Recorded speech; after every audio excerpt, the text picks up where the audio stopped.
Hello hello. नमस्कार और स्वागत है आप सबका इंडी मसाला पॉडकास्ट के एक नए एपिसोड में। और मैं हूं आपका होस्ट और दोस्त अमित शेखर इंडी मसाला। तो इंडी मसाला पॉडकास्ट के सीजन 3 के एपिसोड नंबर 7 में यू आर मोस्ट वेलकम। यहाँ हम बात करते हैं हेल्थ, फिटनेस और अवेकनिंग की। क्विक अपडेट, पिछले सप्ताह आपसे मुखातिब ना हो पाए। Covid like symptoms, fever, lot of body एक, दवाइयाँ चली और रिकवरी में टाइम लगा थोड़ा। हालांकि अभी भी द थ्रोट इन्फेक्शन कंटिन्यूज, तो उसके लिए माफ़ी चाहेंगे। Test were negative, the rapid antigen test, but almost similar symptoms like COVID. And whosoever says it's mild, no, it is not. Once you go through it, you really suffer in the first 2-3 days. So आप सब में से जिनको भी ये हुआ है या फिर जिनको सिम्टम्स हैं, मेरी पूरी सहानुभूति है and my best wishes for a quick and complete recovery.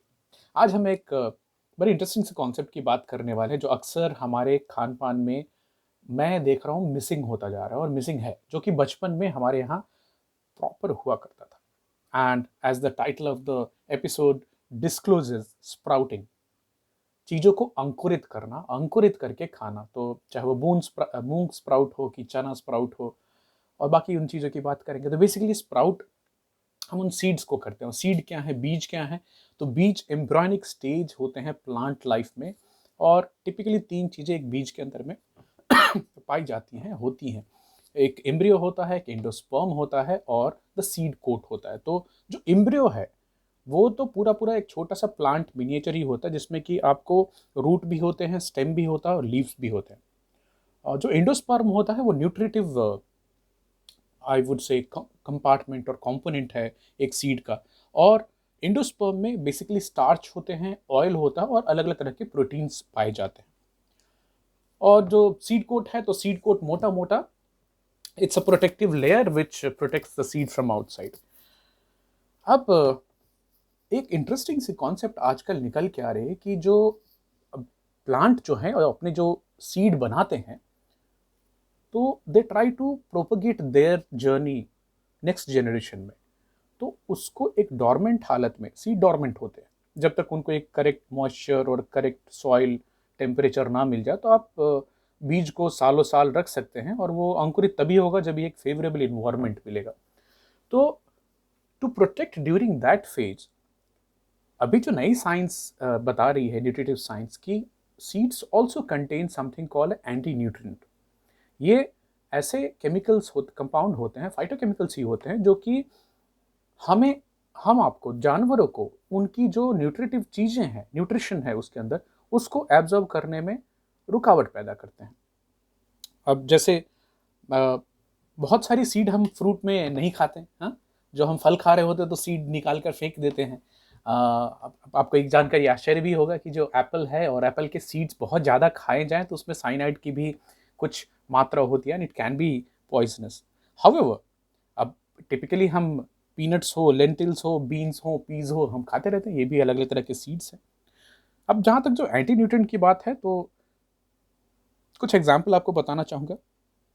फाइलेट है, जैसे फाइटिक एसिड बोलते हैं, ये सीड्स में होता है, ग्रेन्स में होता है, लेग्यूम्स में भी होता है। टैनिन्स हैं, लेक्टिन्स हैं, जो कि प्रोटीज इनहिबिशन का काम करते हैं। कैल्शियम ऑक्सेलेट होता है जो स्पिनच में पाया जाता है। तो ये जो पौधों के अंदर में, सीड्स के अंदर में, और खासकर जो ग्रेन सीड और नट्स हैं इनमें, तो ये जो एंटी न्यूट्रिएंट प्लांट चीज़ें हैं, उनको हटाने के लिए हिस्टोरिकली हम 2-4 चीज़ें करते आए हैं। जैसे कि आप उनको पानी में सोक करके रखें तो उसकी कंटेंट कम हो जाती है। स्प्राउटिंग से, फर्मेंटेशन से उसकी जो एंटी न्यूट्रिएंट कंटेंट है वो कम हो जाती है, बॉइलिंग से भी कम होती है। आज हम स्पेसिफिकली बात करने वाले हैं बेनिफिट ऑफ स्प्राउटिंग की। तो जैसे कि अंकुरन, किसी चीज़ को, बीज को अगर हम करने की कोशिश करते हैं, तो मोटा मोटा ये हो रहा है कि एक जो सुषुप्त अवस्था में, जो डॉर्मेंट स्टेज में जो सीड थे, उसको एक फेवरेबल सी इन्वायरमेंट मिलती है। हम उसको सोक करते हैं, धोते हैं, फिर पानी में डुबो कर रखते हैं ऑलमोस्ट ओवरनाइट। फिर उसको एक पानी हटा करके चीज़ क्लॉथ से उसको टाइटली रैप करके, कपड़े से, कॉटन के कपड़े से एक मॉइस्चर वाला और गर्म इन्वायरमेंट देते हैं, तो 4 से 5 दिन के अंदर में किसी भी बीज में स्प्राउट निकल के आ जाती है। It will depend on the moisture content as well as the temperature in your area, but Mumbai जैसे फेवरेबल वेरी वेरी ह्यूमिड जगह पे फर्मेंटेशन भी जल्दी होती है और स्प्राउटिंग भी जल्दी होती है। तो स्प्राउटिंग क्या करता है basically, the dormant plant suddenly becomes very active with life because उसको भी फटाफट ग्रो करना है, एंड जो न्यूट्रिटिव वैल्यू है चाहे जो भी सीड हो वो इंक्रीज हो जाती है, डाइजेस्टिबिलिटी इंक्रीज हो जाती है। तो अक्सर जो दाल जो अनाज लोग नॉर्मली नहीं खा पाए स्प्राउट के बाद खा सकते हैं, बिकॉज बहुत सारी जो एंटी न्यूट्रिएंट और प्लांट की प्रोटेक्टिव केमिकल्स से वो निकल गए हैं उसमें, और प्लांट पूरे एक क्या बोलूँ ब्लूम के स्टेज में है जहाँ पे वो ग्रो करना चाहता है। तो मिनरल्स, विटामिन, खासकर विटामिन डी की लेवल्स बढ़ जाती हैं स्प्राउटिंग के बाद। कई सारे दाल हैं और सीड्स हैं जिसमें स्टार्च, गैस प्रोड्यूसिंग स्टार्च जो होता है जिससे इंडाइजेशन लोगों को होती है, वो स्प्राउटिंग के दौरान हट जाती है and becomes more digestible. Protein की कंटेंट बढ़ जाती है। खासकर दाल जो पकाने में बहुत समय लगता है, अगर उसी को आप स्प्राउट करके पकाएं तो बहुत फटाफट पक जाता है। Cooking time goes very very low. Stored starch जो होता है, जो कि हम बात कर रहे थे इंडोस्पर्म की, तो वही कन्वर्ट होकर के जर्म्स में बनता है, और जब ये जर्मिनेशन की जो प्रोसेस होती है तो विटामिन सी कंटेंट काफ़ी रिच हो जाती है। The sprouts contain a lot of living enzymes, क्योंकि वो बहुत एक ट्रमेंडस ग्रोथ होता है उसमें, और ये हमारे बॉडी के लिए भी काफ़ी हेल्पफुल होते हैं, डाइजेशन में मदद करते हैं। साथ के साथ जो स्प्राउट है वो तो डाइटरी फाइबर का रिच सोर्स हैं, तो कभी भी स्प्राउट खाने वाले को कॉन्स्टिपेशन की तकलीफ तो नहीं होनी चाहिए, unless it's something else which is happening, because sprouting के प्रोसेस के दौरान आयरन और कॉपर की कंटेंट बढ़ जाती है सीड में, तो it is beneficial, considered beneficial for better blood cells growth. तो आपकी जो आरबीसीज हैं, रेड ब्लड सेल्स हैं, उसकी जो क्वांटिटी एंड क्वालिटी दोनों में इंप्रूवमेंट आता है जो लोग स्प्राउट खाते हैं। हेल्प्स लूज वेट बिकॉज एक फाइबर कंटेंट बहुत ज़्यादा है, आपको ज़्यादा देर तक फुलनेस की फीलिंग देता है, सटाइटी फील कराता है, और it has connection with the ghrelin satiety hormone. तो स्प्राउट खाने वालों को ज़्यादा देर तक भूख नहीं लगती है, और ऑब्वियसली कैलोरी कंटेंट काफ़ी कम होता है इसका, नेचुरल है। कुछ अगर ऊपर से ज़्यादा मीठी चीज़ें ना मिलाई जाए उसमें तो कैलोरी काफ़ी कम होता है, और that means that you will be eating food which is less in calorie but very high nutritive value, तो फिर आपको वेट कम होगा। विटामिन सी जो कि जर्म्स जर्मिनेशन के प्रोसेस के दौरान, और विटामिन ए का मिलना, ये दोनों काफ़ी स्ट्रॉन्ग एंटीऑक्सीडेंट का काम करते हैं बॉडी में।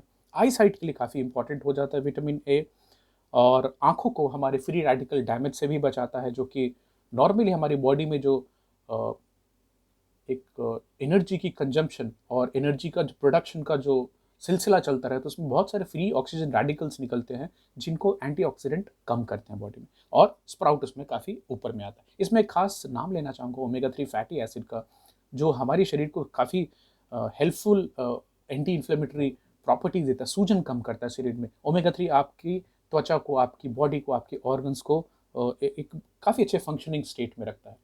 Sprouts are also very important alkalising food, हमारी बॉडी में एसिडिटी के लेवल को कम करते हैं और एक जो थॉट प्रोसेस है जिसमें कि the more acidic your body is more prone to diseases, तो एल्कलिनिटी बॉडी की बढ़ाना स्प्राउट काफ़ी हेल्प करते हैं उसमें। जो लोग बाल से रिलेटेड परेशान रहते हैं, स्प्राउट आपके लिए बहुत बहुत ही इंपॉर्टेंट है, बिकॉज जो विटामिन ए है वो आपकी हेयर्स को हेल्दी बनाता है। साथ में जिंक काफ़ी होता है स्प्राउट के प्रोसेस के दौरान में, चाहे जो भी सीड्स हों, and this is directly related with the sebum production. तो आपके जो स्कैल्प है उसमें ऑयल प्रोडक्शन, सीबम, तो आपकी बालों की जो लस्चरनेस है, वो मैं ये नहीं बोलूँगा तेलिया हो जाएगी, बट एक जो नेचुरल ग्लो है वो मेंटेन रहती है। Selenium content is high in seeds, and which means that ये आपको एंटी डैंड्रफ प्रॉपर्टीज भी दिखाता है। Sprouts also contain biotin which is proven known hair stimulant, तो जिनको बाल अच्छे चाहिए, ग्रो करने वाले, ग्लो करने वाले, तो आपको स्प्राउट अपने डेली के खाने में थोड़ा इस्तेमाल करना चाहिए। यहाँ तक कि जो बायोटिन होती है वो प्री मेच्योर एजिंग और ग्रेइंग जो होता है बालों का, उसको भी कम करती है, तो आपके बाल जल्दी नहीं पकेंगे।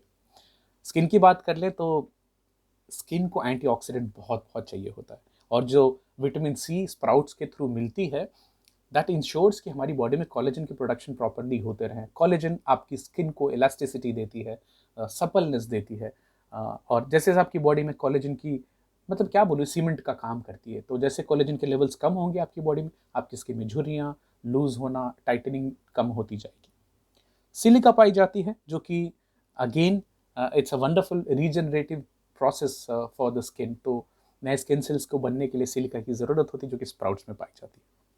तो टिपिकली हम मूंग, चना, किनुआ, बार्ली, काबुली चना जिसको चिकपीस बोलते हैं, इन सबको स्प्राउट करने की प्रथा रही है। बड़ा सिंपल सा प्रोसेस है।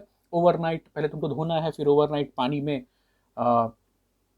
कपड़े से उसको किसी बर्तन में डालिए, सीड्स डालिए, पूरा पानी भर दीजिए और फिर उसको कवर कर दीजिए। अगले दिन पानी को फेंक दीजिए कपड़े के थ्रू। एंड वो जो ग्लास के जार में करेंगे तो आपको ज़्यादा अच्छे से दिखाई भी दे पाएगा कि क्या प्रोसेस हो रही है। फिर let it rest in one dark corner of the room.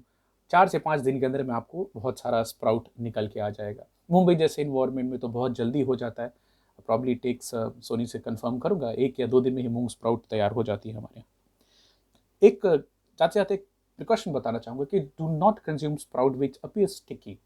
तो अगर गल जाता है या फिर फ्रेशनेस कम हो गई तो मत खाएं, क्योंकि इसमें फंगल ग्रोथ हो गया, जो कि which may be dangerous to the health also. Cross contamination बचाना है तो स्प्राउट को अलग रखना है, और बहुत सारे बेनिफिट हैं इसके। तो मैं चाहता हूँ कि आप भी अपनी स्प्राउटिंग टेक्निक्स को थोड़ा अप लेवल का करें, और इतनी सारी जो बेनिफिट्स हैं स्प्राउट की हेल्थ पे ओवरऑल, उसका फ़ायदा उठाएं।